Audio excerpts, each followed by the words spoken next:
$414.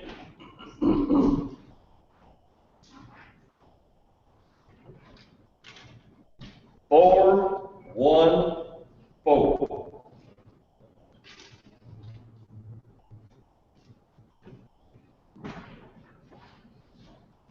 On Zion, glorious, so much good, and numerous of friendly battle, and the King and strength divine, I heard the mountains grow to joy. The song and strove to joy. Hear all who suffer, soul of faith, all through the Jesus' love, and they shall make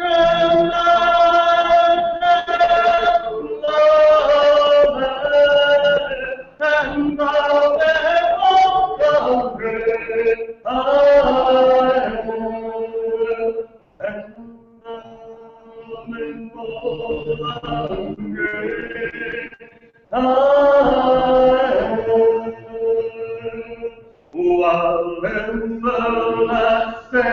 age and hope eternal love shall be their soul, and sing the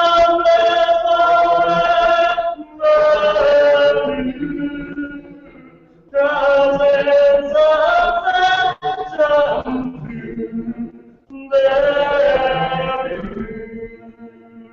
rises succession to them.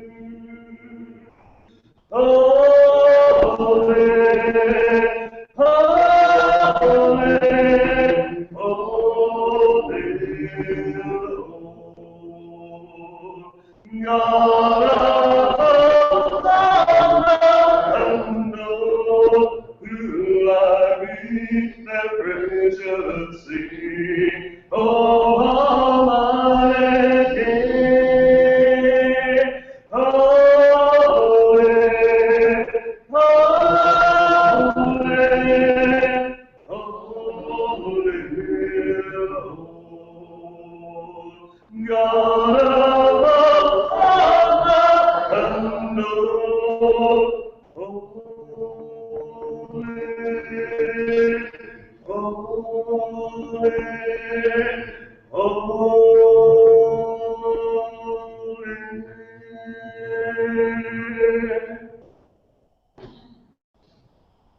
Are there any announcements tonight before we go to class?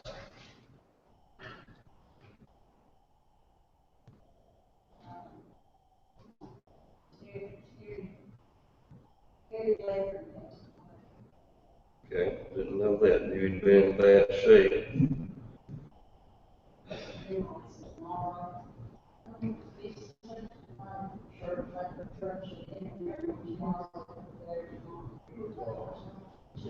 Funeral tomorrow at 2? At Mackburg or at Mackburg Church? Okay. Sherry Jolly. She does her sister Jane.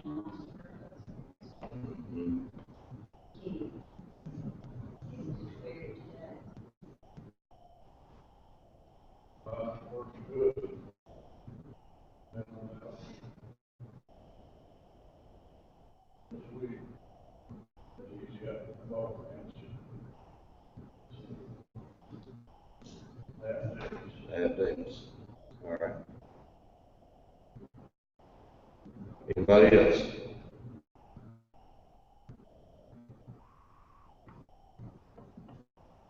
Brother Philip, you lead us in prayer, please.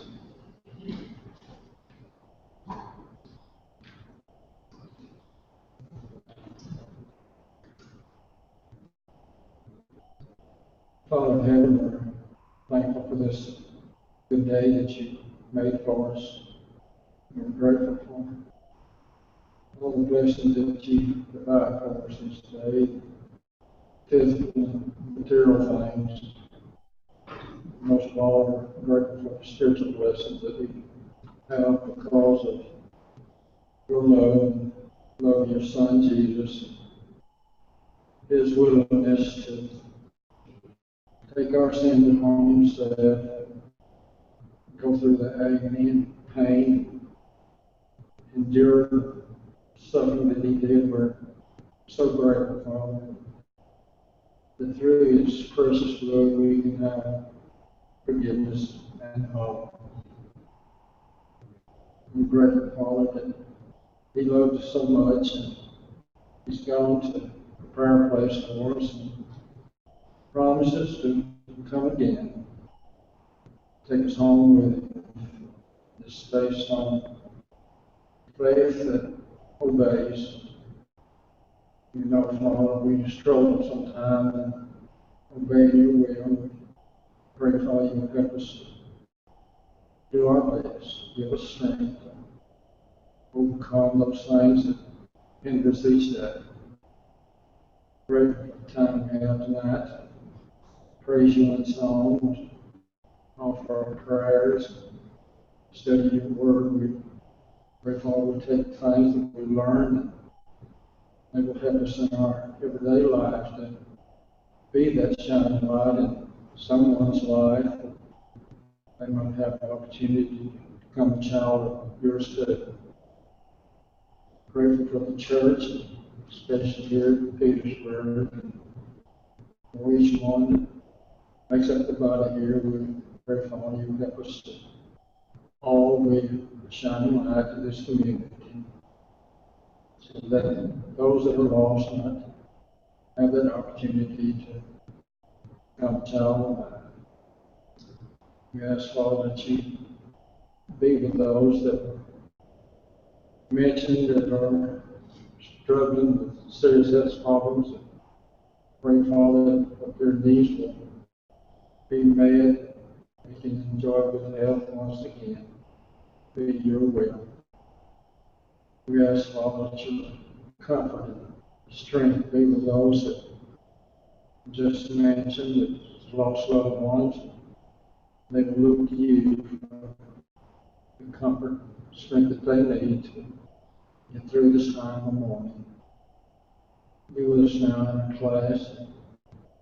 Help us, Father, to trust in your grace, your word. Keep us from sin. In Jesus' name we pray. Amen.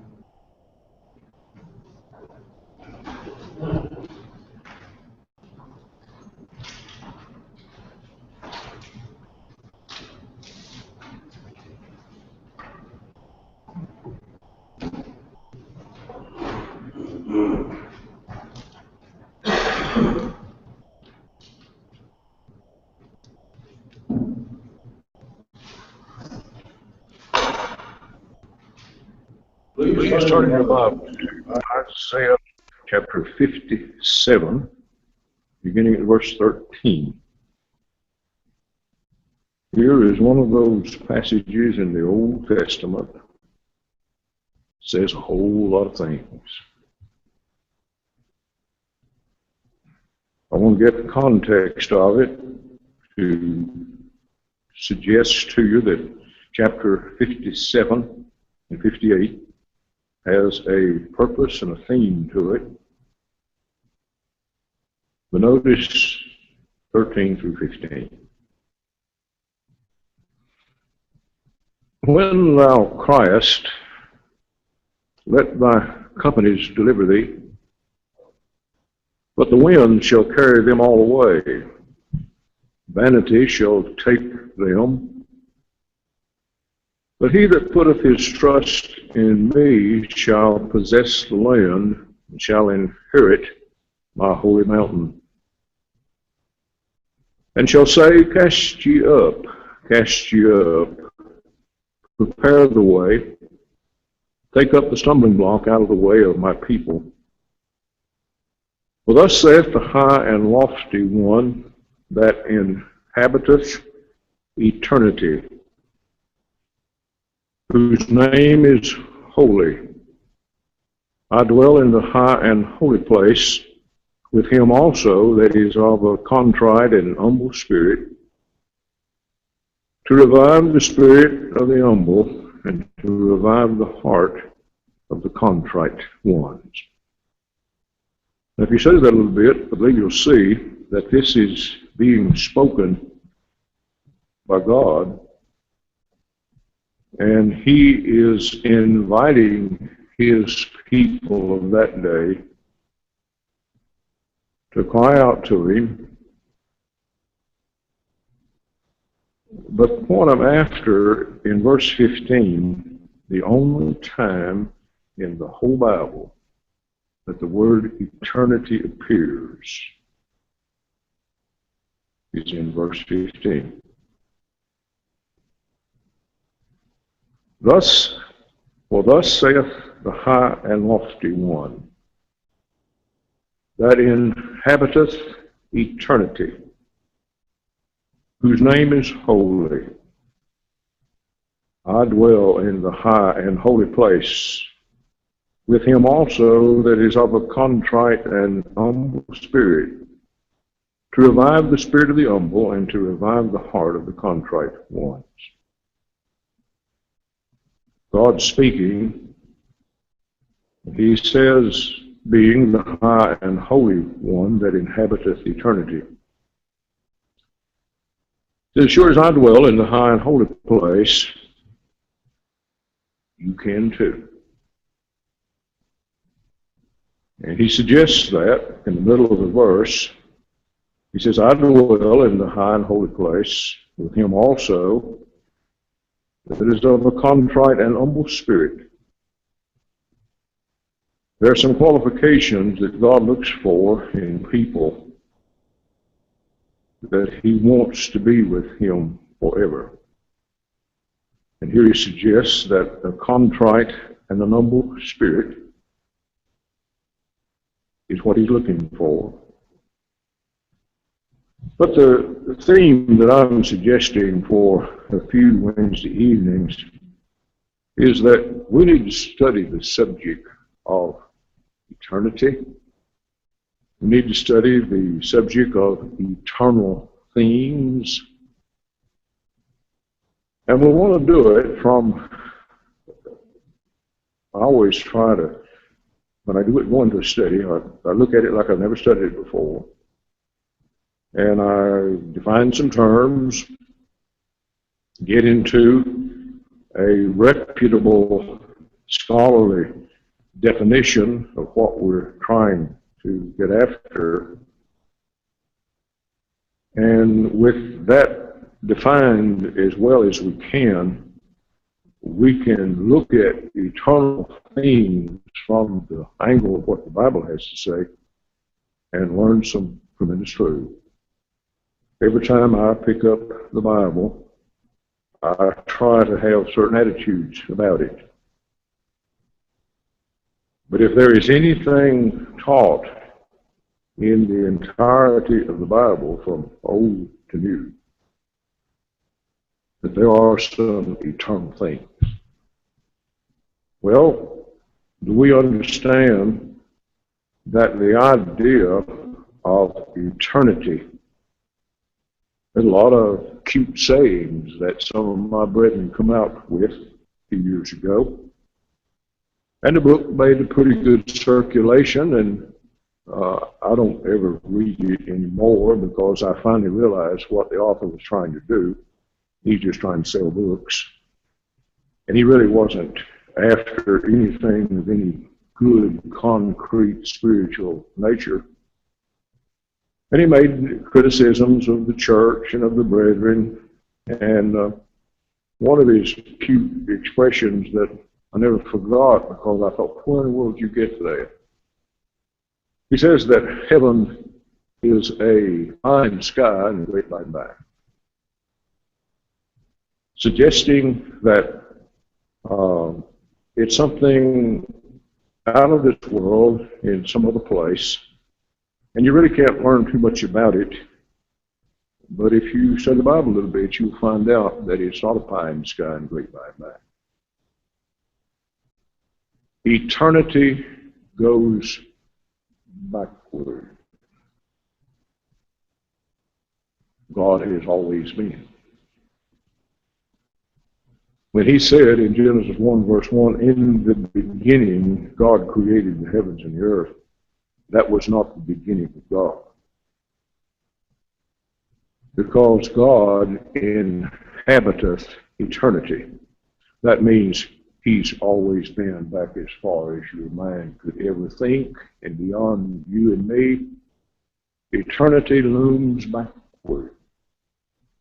Past Genesis 1, into the expanses of eternity when God, Christ, and the Holy Spirit were together in eternity over there.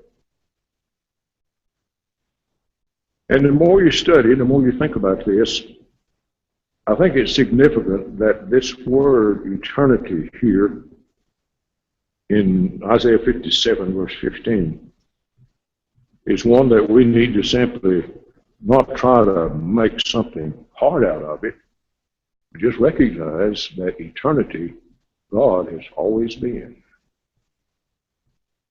That's hard for us human beings to accept. There was no beginning to God. He was the one who began everything else. Now, if you'll study the context of chapter 57, I believe you'll find that it was God that was telling these people, he says, if you'll qualify yourself, you'll do what you're supposed to do. You'll trust in me. You will be revived in your spirit.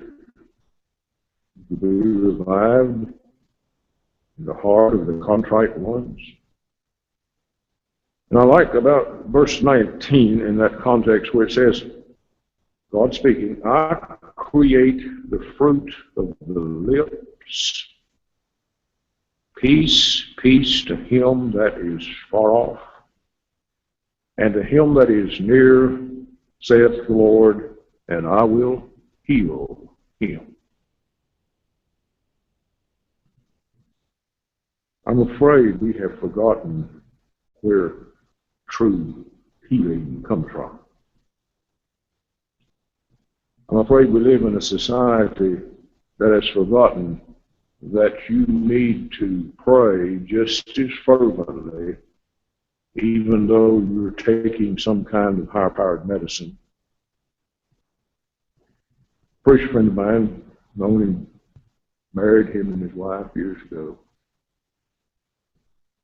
He thought he was having just some kind of a typical, ordinary surgical procedure.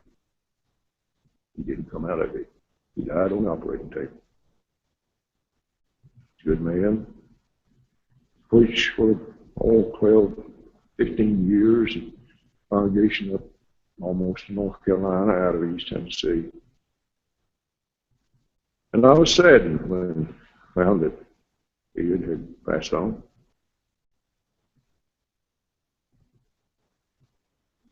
You know, don't forget, if it's God's will, you'll come through it. If it's not, you won't. And don't forget to pray to God if it be your will. Because there's going to come a day when it won't be his will for you to get well and you'll go on to the other side. But there's nothing wrong with that. That's why we're here on earth, to get ready for eternity. Now, to do some real honest study, I have a book, W. Vine's Word Study. If you wonder sometimes where commentaries get their information, most commentaries that you read on the Bible are compiled word study efforts on what words mean in the text of the Bible. And I learned that a long time ago. So this preacher was preaching, and I asked him about W. Vine's word study. He said, "Oh, that's good." He says, "I use it all the time." There's another one out, Vincent's word study. And what I did, I went to page 43 in that book, and I began doing some biblical study on what the original words for eternal meant. If you're looking at your outline, I didn't bring the book with me. I meant to bring it with me. I wanted you to see it, but I forgot to bring it. On page 43 in W. Vine's word study on the word eternal from an original word, and that is transcribed from the Greek, the A-I-O-N-I-O-S, and that word means or describes duration. If something is eternal, it is an enduring situation. Good passage to illustrate that is found in Romans 16, 25 through 27. I believe if you'll look at that passage closely, you'll see the idea of eternity from past, eternity now, and eternity to come in the future. If you look at that passage closely, I believe you'll see that that's exactly what it's saying. Romans 16, beginning of verse 25. Now to him that is of power to establish you according to my gospel, and the preaching of Jesus Christ according to the revelation of the mystery, which was kept secret since the world began. Now, I believe if you look at that last phrase, you'll see that this kept since the world began, looking to the past, looking behind us. There is one part of eternity. In the next verse, it says, "But now is made manifest, and by the scriptures of the prophets, according to the commandment of the everlasting God, made known to all nations for the obedience of faith."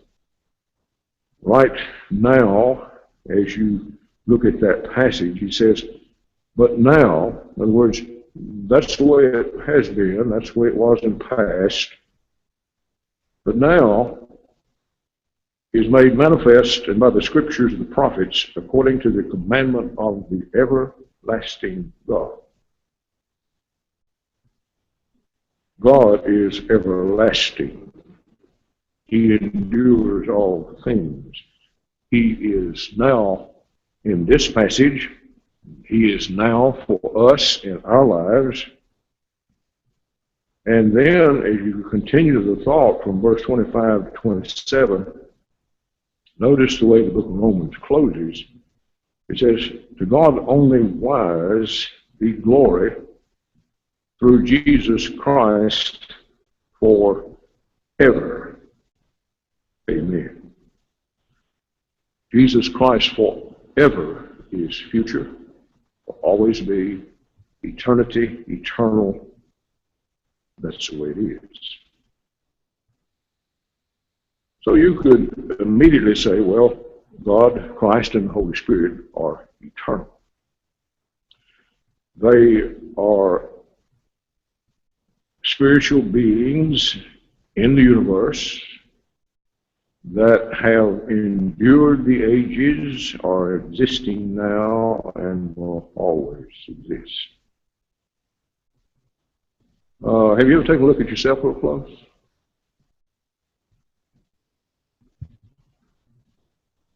People say, well, I was born so-and-so date in February and so-and-so year, and you could tell, you know, your birthday, I don't mind.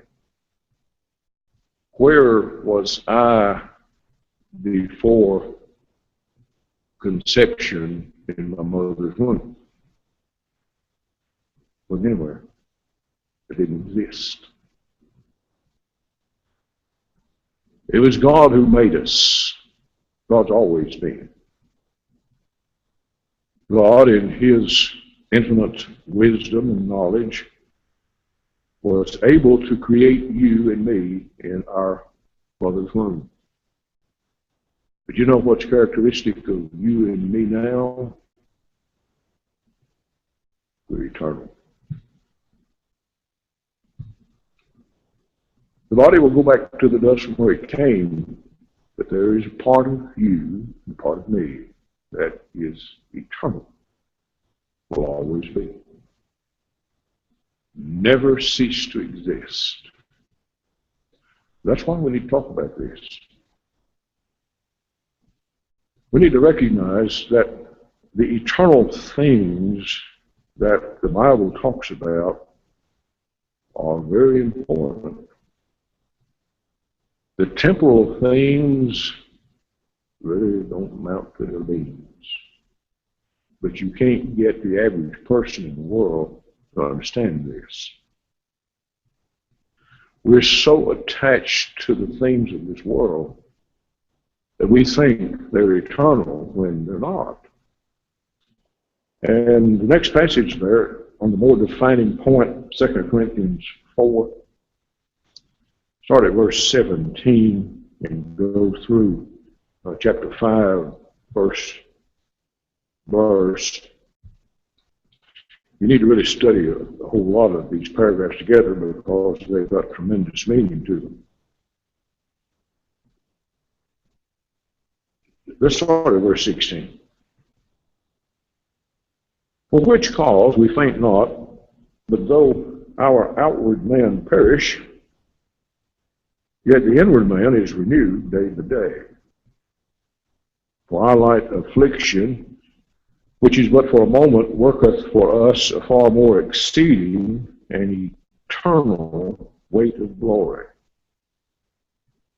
While we look not at the things which are seen, but the things which are not seen. For the things which are seen are temporal, but the things which are not seen are eternal. For we know that if our earthly house of this tabernacle were dissolved, we have a building of God, a house not made with hands, eternal in the heavens. Now, let that sink in a little bit. What is it that Apostle Paul is discussing here with the Corinthian brethren?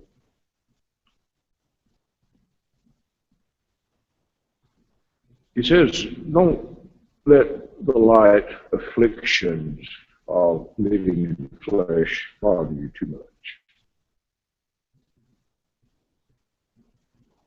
If you get to talking to people who have problems, we all think that our health problems are worse than anybody else's.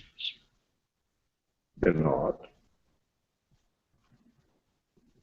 You get talking to people and find out what some people have to endure, you'll come away singing praises to God that you don't have the problems they have. But notice what he says about those light afflictions. Verse 17, which is but for a moment. It doesn't last long.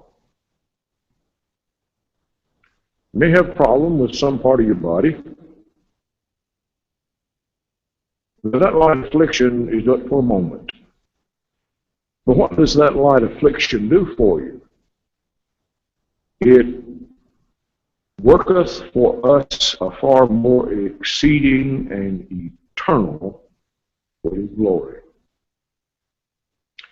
I hope you'll very painstakingly look at verse 18 in the privacy of your own heart. I hope you'll be honest about it. I hope you will do yourself a favor and look at verse 18 and recognize the difference between things that are temporal and the things that are eternal. And you know what? The one qualifying fact in that verse is, if you can see it with your eyes, it's not going to last very long.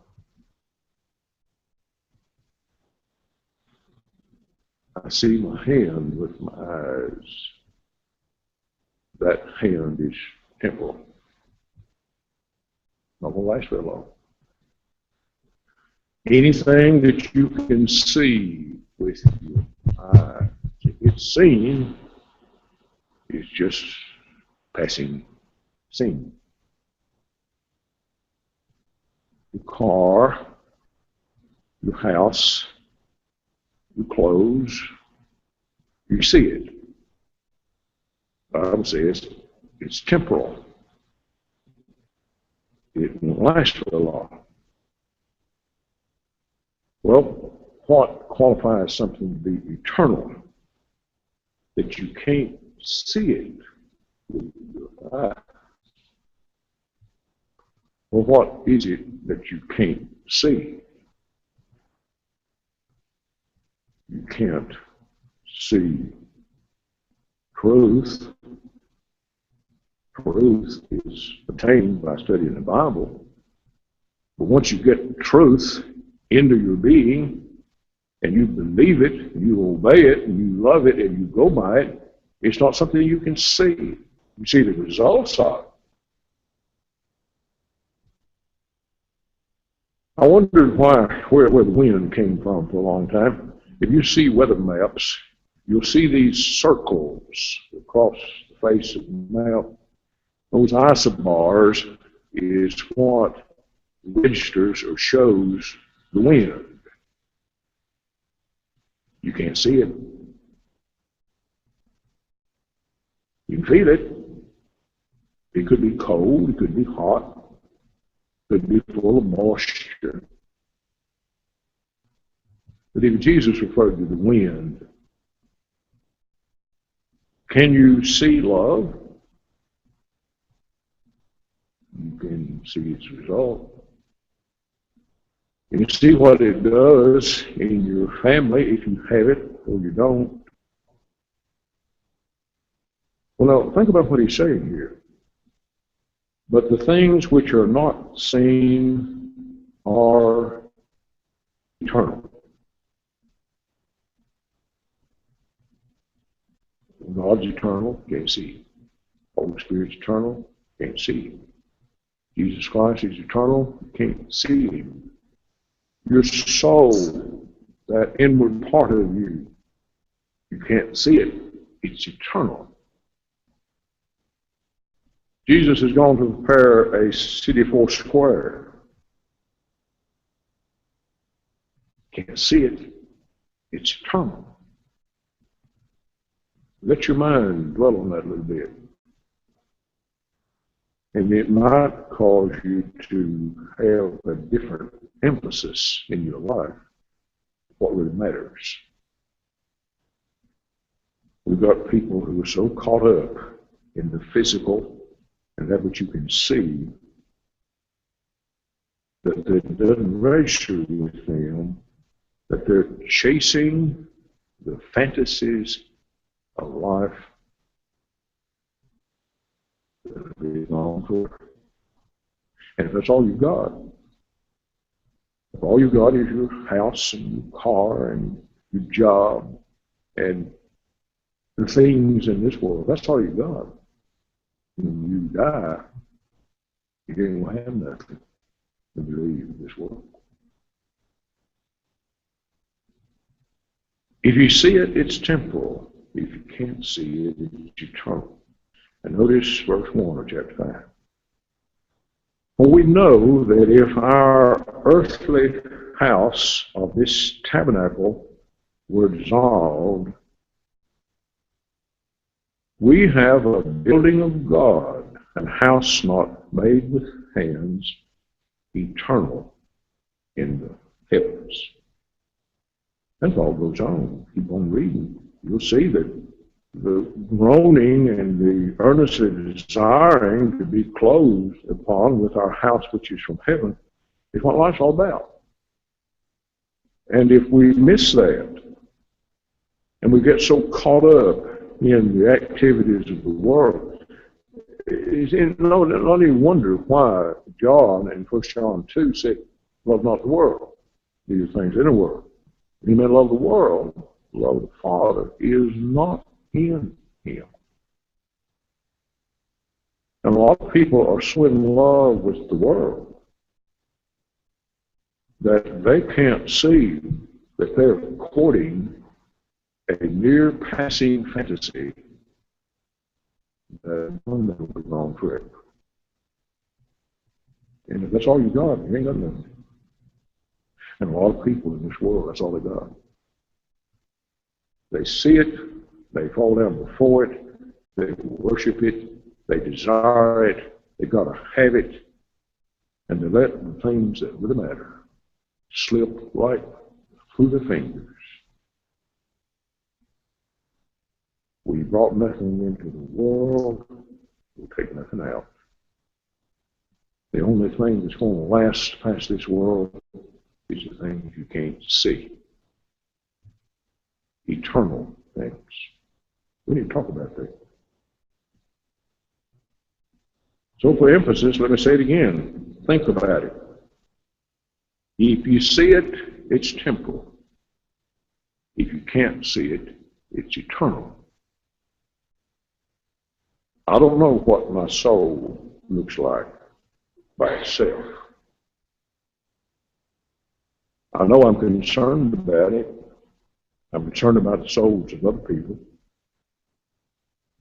I don't try to teach a lesson just to fill up some space,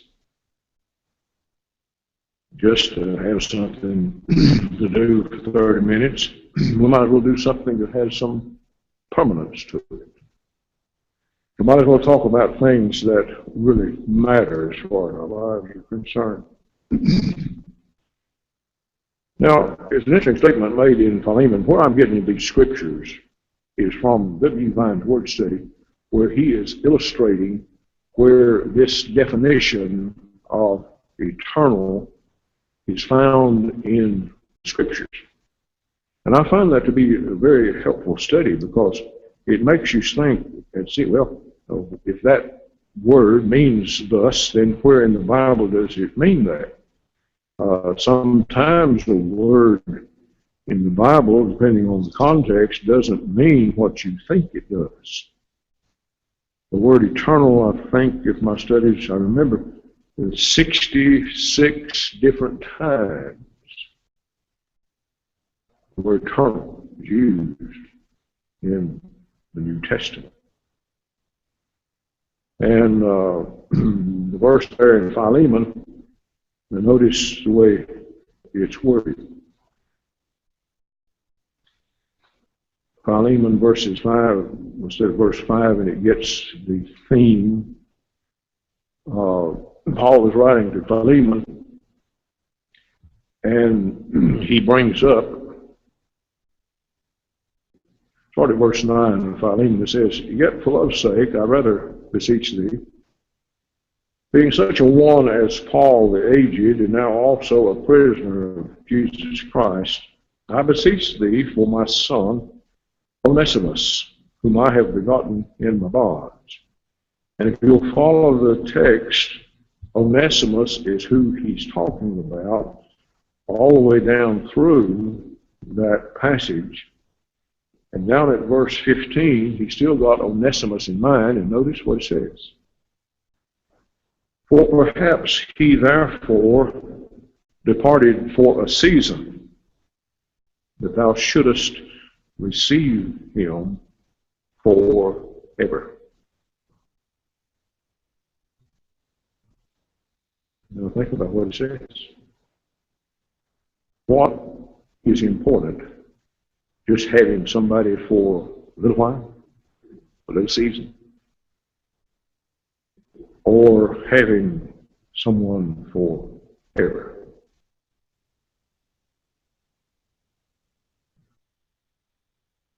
Our souls are forever. Our concern for our families, our people, is natural. And it shakes you to the core of your being. You think somebody's not going to be able to live forever because they're not prepared for it. What's interesting here is Paul seemed to think, in writing to Philemon, that Onesimus was a person and a soul that could receive him forever. I like that. I believe we need to concentrate on things like that. If all we've got is a physical family in this life, and it's not forever, it's not eternal, we need to think deeply for that. Things that are eternal. There are other scriptures that bring up this idea of things eternal. Over next to Revelation, Jude, verse 6.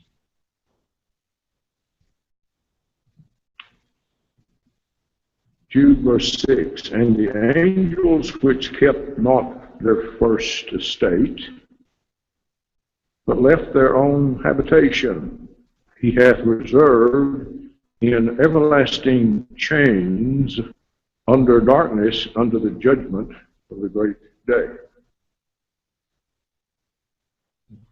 These angels had not kept their first state, their relationship with God. And here it says that they are reserved in everlasting chains under darkness unto the judgment of the great day.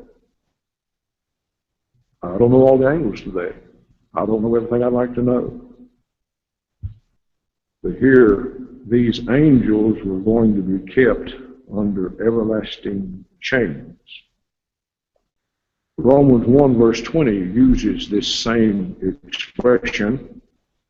Depending on what translation you're reading from, look at Romans 1 verse 20 just a moment.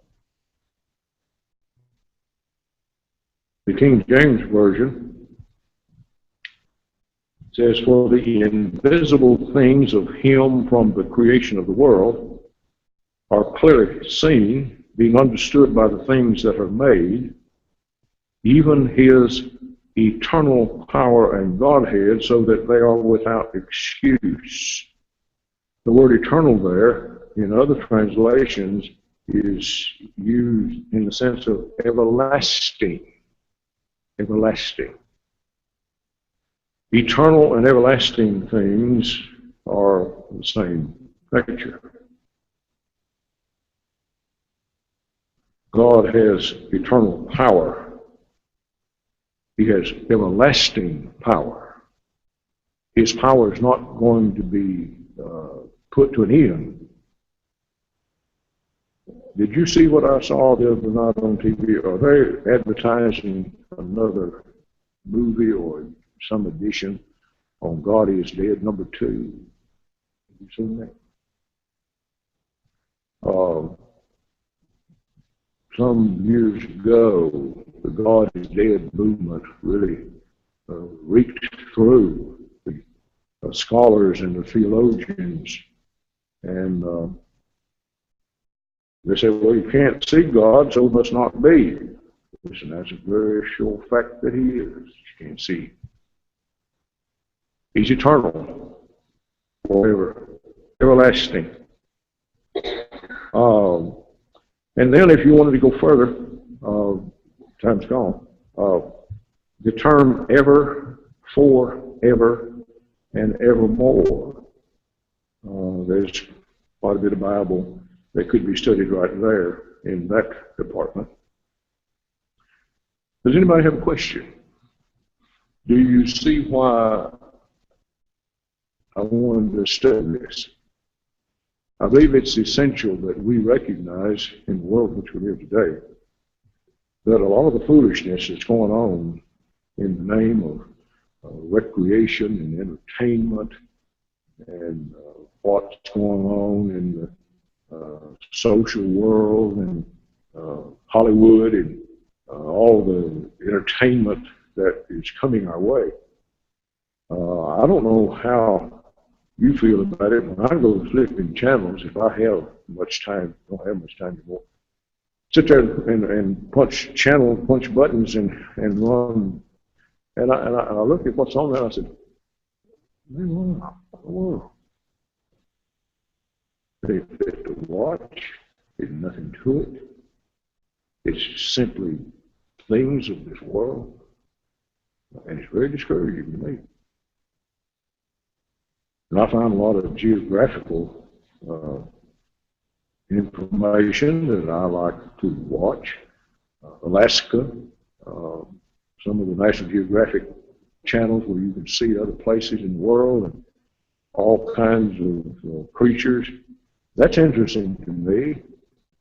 But to sit and play video games all day long, what was wrong with our mind? And that's what most people do.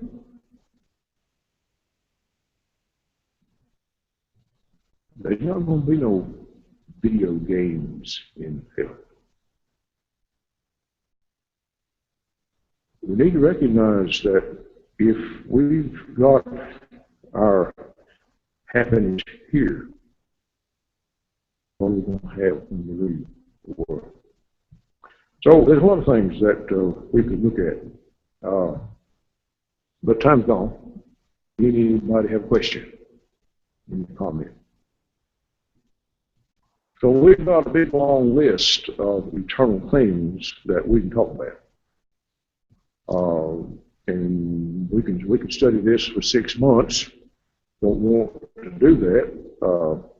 But to go into it for several weeks and see some things that the Bible calls eternal, everlasting, that which will go on forever and ever. I find that challenging. I find that helpful. I want to be sure that the people that I am around, and what influence I can have, is to show them what the Bible teaches concerning things eternal. And we'll get into it as deep as we can in weeks to come. But don't forget our singing coming up. I'm looking forward to that. Other singing going on in the area too. 6 to 8, April the 23rd, here at our building. And from what I can tell, of course, they're going to record the singing, and microphones will be posted around where we can record the singings, and I believe it will be a good evening together. Anybody have any comment? Any question? Okay, thank you very much. What is your song, please? 714.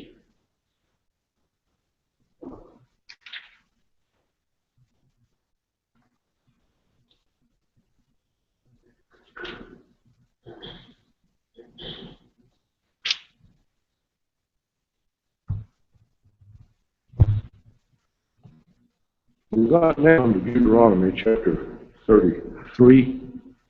We look at that in just a minute and see how vast a subject that we're taking on Wednesday evenings. Verses 25 through 27 says something about reality. Thy shoes shall be iron and brass, and as thy days, so shall thy strength be. There is none like unto the God of Jeshurun, who rideth upon the heaven in thy help, and in his excellency on the sky. The eternal God is thy refuge, and underneath are the everlasting arms. And he shall thrust out the enemy from before thee, and shall say, destroy them. Israel then shall dwell in safety alone. The fountain of Jacob shall be upon a land of corn and wine. Also his heaven shall drop down to dew. The eternal God is thy refuge, and underneath are the everlasting arms. Where is your refuge? Where is mine? Has God got anything to do with it? Listen, you can find a shelter in God in this world and forever. All through the years, I've heard people try to use illustrations to get us to understand how long eternity is. I heard one speaker in East Tennessee years ago, you've never been in the Smokies back behind Johnson City toward my hometown in North Carolina. You missed some of those beautiful parts of the Smoky Mountains there are. I grew up looking to the northwest, Grandfather Mountain, and there was a little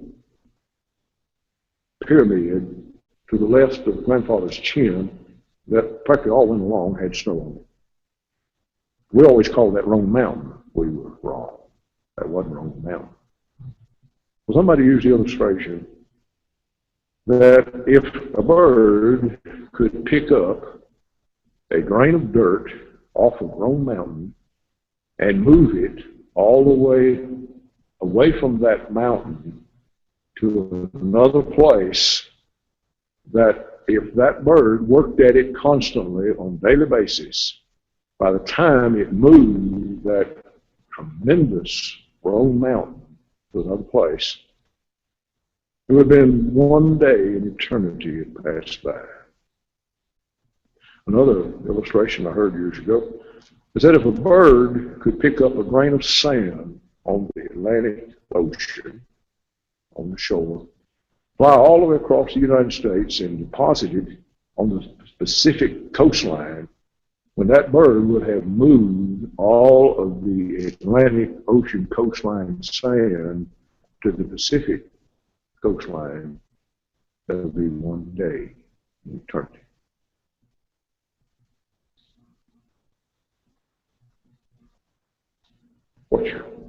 What's your consideration for eternity?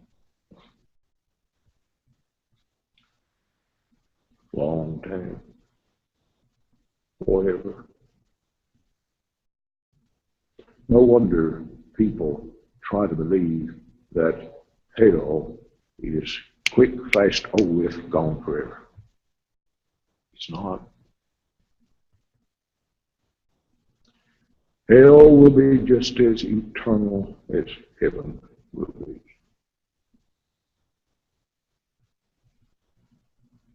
I don't want to spend eternity in hell. I don't want you to spend eternity in hell. Hell is a long, long time. And it won't get any easier.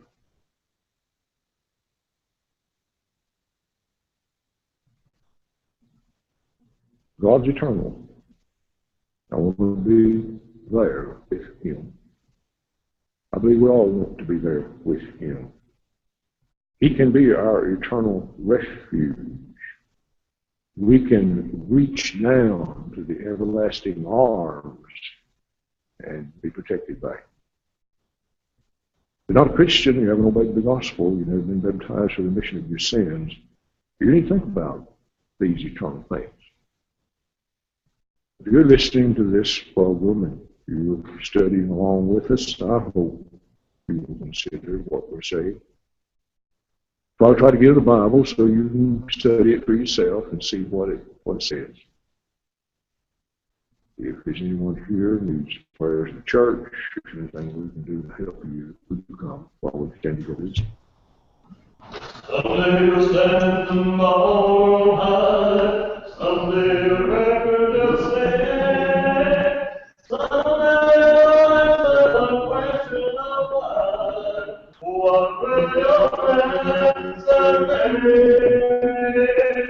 What will it be? What will it be? Where is the eternity? What will it be? Oh, what will it be? What will your answer be?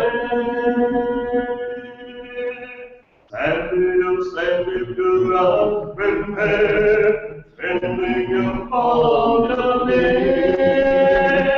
Facing the sinners of my for the what will the sinners be? What will it be? What will it be? Where is eternity? What will it be? Oh, what will it be? What will your answer be? And it's a time to prepare, my friend. Make your soul spotless and free. Was in the blood of crucified Lord. He will your answer be. What will it be? What will it be? Where will you spend your eternity? What will it be? Oh, what will it be? Oh, what will your answer be?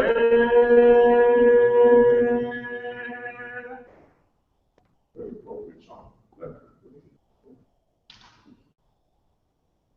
We're continuing our study on Sunday mornings in the book of Ecclesiastes. We're in the 8th chapter. We're trying to finish up the 8th chapter. It's coming Sunday morning. We're studying the church on Sunday mornings as a worship hour. I'm firmly convinced that a whole lot of people do not know what the Bible teaches on the subject of church.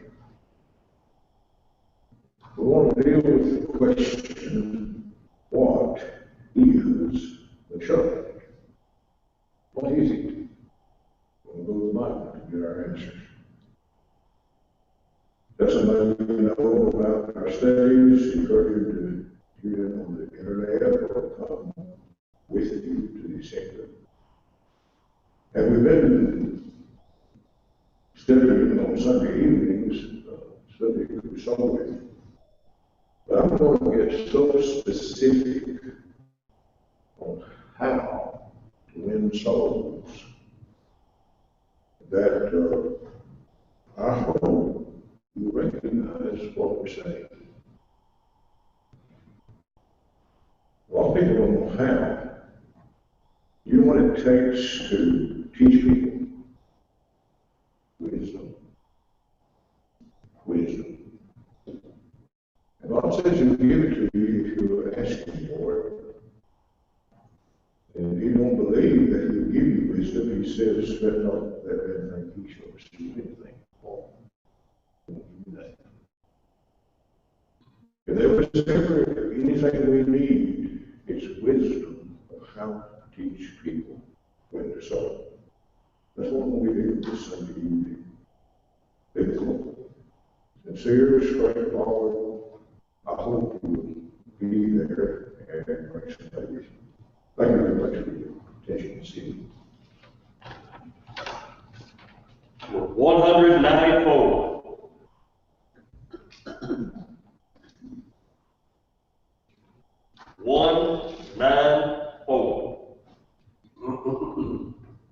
The Paul dismisses.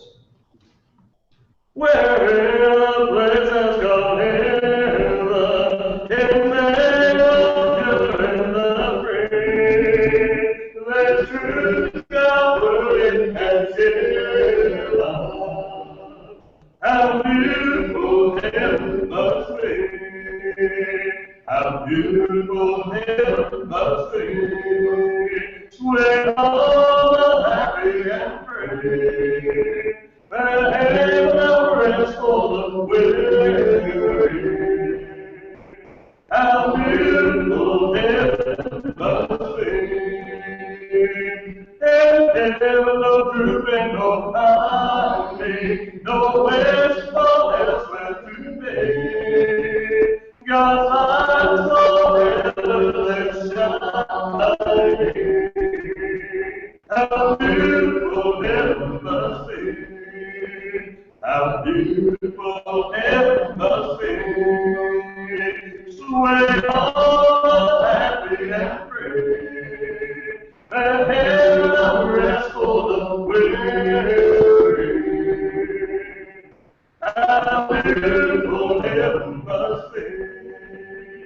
No one of life that are flowing, and all that great may be free. Grant you the splendor of glory. How beautiful heaven must be. How beautiful heaven must be. Sway all happy and free. And heaven of rest for the weary. How beautiful heaven must be. Father, we thank you for this day, for the privilege of being able to come here, study more about your word. Father, we thank you for all the blessings you give us each day, for the daily necessities, but most of all, for the spiritual blessings that prepare us for eternity in heaven. Help us, Father, to have the wisdom to study and understand your word and teach others about you.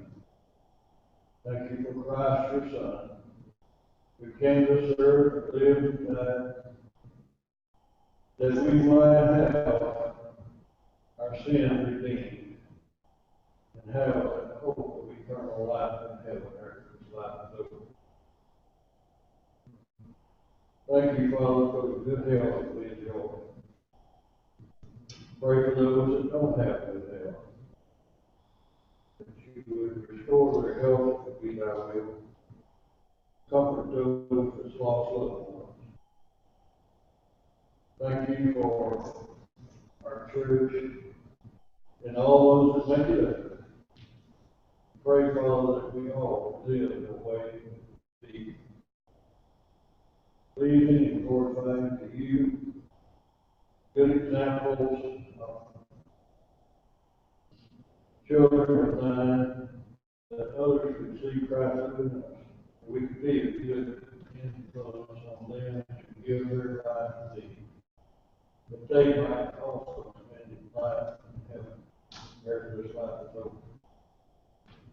Thank you for the country you bless us with, and bless us with peace and freedom, and the ability to come here and study without fear of persecution. Pray for those, Father, that protect us, for the sacrifice they make. Praise you, guard, guide, and protect them. Father, we pray for the ability to elect leaders that would help to restore Christianity to our nation. Pray you will forgive us any unforgiven sins. In Christ's name we pray. Amen.